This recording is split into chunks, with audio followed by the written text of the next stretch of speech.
ক্যাম্পাসে সুন্দরী মেয়ে দেখলেই বলি, দোস্ত, আমি না অমুকের উপর ক্রাশ খেয়েছি। ক্রাশ খাওয়া মানে মেয়েটার রূপ দেখে পাগল হয়ে যাওয়া।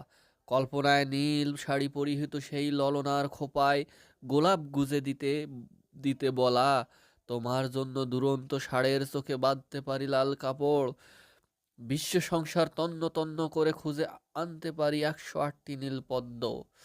কল্পনায় আমি হয়ে যাই শাহজাহান আর সে হয়ে যায় আমার মমতাজ।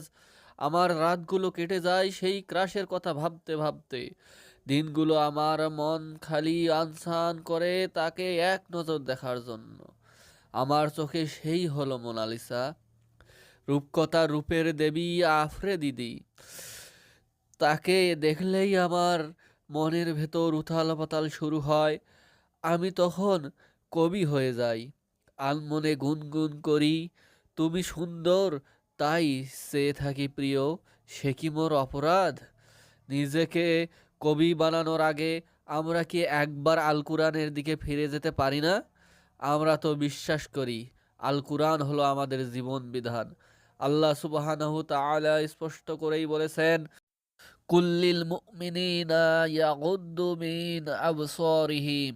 হে রাসূল, মুমিন পুরুষদের বলে দিন তারা যেন তাদের দৃষ্টিকে সংযত করে। সূরা নূর আয়াত 30।